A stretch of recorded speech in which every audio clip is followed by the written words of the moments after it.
ప్రతిదీ మీరు ఏదన్నా చూడండి, వాళ్ళు చేసినవన్నీ మాకు ఆపాదించాలని.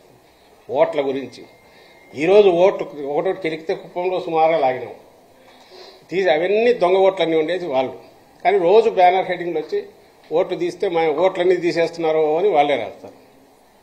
అలాగే కొత్త ఓట్లు చేర్చే దగ్గర కానీ ఇంకోటి కానీ హడావుడి చేసి ఒక లేని ఏదో క్రియేట్ చేయడము, అది ప్రజలు నమ్మబలికేటు ఆ పేపర్లలో రాయడం, తద్వారా ప్రజలను ఇంప్రెస్ చేయాలని చూడడం, ఇది తప్ప వాళ్ళకు వేరే పనే లేదు. దీని బదులు ప్రజలకు ఏదన్నా సేవ చేసి కానీ 4 ఏళ్లలో ఈయన ఇంత చేసి చూపాడే, ఫస్ట్ టైం సీఎం, మేము 14 ఏళ్ళలోనే ఎందుకు చేయలేకపోయాం, ఈ ఆలోచనలు మాకు ఎందుకు రాలే అనే పశ్చాత్తాపం కానీ ఇప్పుడైనా మేము చేస్తామని నమ్మబలికేటు వేసే ప్రయత్నం చేయకపోగా లేనివన్నీ క్రియేట్ చేసి అబద్దాలన్నీ మాట్లాడి ఎట్నో అట్లా ఇది చేసి మిస్లీడ్ చేయాలి ప్రజలను అనేదే నాకు చేస్తున్నారు. ఆయనకు తెలిసిన విద్య అది ఒకటే, చంద్రబాబు నాయుడుతో అదే చేస్తున్నారు.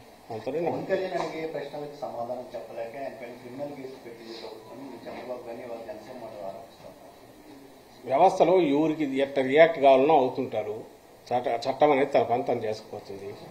పవన్ కళ్యాణ్ ఎదుర్కోవడానికో చంద్రబాబు నాయుడు గారిని ఎదుర్కోవడానికో ఈ కేసులు పెట్టాల్సిన అవసరం లేదు. చంద్రబాబు నాయుడు తప్పులు చేశాడు, అవినీతికి పాల్పడినాడు కాబట్టి ఆ రోజు కేసు పెట్టారు. ప్రైమా ఫేసీ కేసు ఉందని ఆయన్ని తీసుకెళ్లి జైల్లో పెట్టారు. మేము అడగాల, జైల్లో ఉన్నప్పుడు అన్ని రోగాలు ఉన్నాయని చెప్పి, ఎక్కడ ప్రపంచంలో లేని రోగాలని చెప్పి, ప్రాణం ఏ క్షణంలో పోతుందో అన్నట్టు చెప్పి న్యాయస్థానాల దగ్గర అందరి దగ్గర పోయి జాలి కొలిపేట్టు వాళ్ళ దగ్గర మాట్లాడి ఇది చేసి ఈరోజు బయటకు వచ్చి ఇంతగా తిరుగుతున్నాడు చంద్రబాబు నాయుడు. మరి అదంతా ఏమైనాయా, రోగాలన్నీ ఏమైనాయా, మాయమైనాయా? మేము అడగాలి, గుర్తులేదు కానీ ఎవరికి మర్చిపోతున్నాం. సో కేసులు ఉన్నాయి అంటే ఏదో జరిగింది, అది ఎవరి మీద పెట్టేసేసింది. దానికి సంబంధించి న్యాయస్థానాల్లో ఏదో ఉంటే దాన్ని తెలుసుకొని బయటికి రావాలి. ఇప్పుడు దీనికి సంబంధించి పవన్ కళ్యాణ్ మీద ఆయన కేవలం చంద్రబాబు నాయుడుతో ఉన్నాడు కాబట్టి, లేదంటే ఒక రాజకీయ పార్టీ పెట్టుకున్నాడు కాబట్టి ఆయన మీద కేసులు పెట్టకూడదని ఎట్లంటారో నాకు అర్థం కావట్లేదు. జగన్మోహన్ రెడ్డి గారి మీద కేసులు పెట్టారు, తప్పుడు కేసులు, వాటిని ఎదుర్కొంటారు న్యాయస్థానంలో.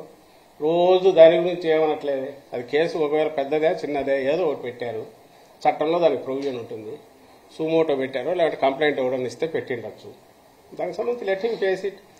ఆయన చంద్రబాబు నాయుడు నిజంగా పార్టీ అధ్యక్షుడైతే రాజకీయ పార్టీ చేయాల్సిన పని ఏంది, తన దీనికి సంబంధించి ప్రజలకేం చేస్తారో చెప్పాలా, అది చెప్పి ప్రజల మన్ననలు పొందే ప్రయత్నం చేయాలా, లేదంటే ఇంతకుముందు అంటే గతంలో తను చేసింది ఏంది అవన్నీ చెప్పుకుని మళ్ళీ ప్రజల దగ్గరికి పోవాలి.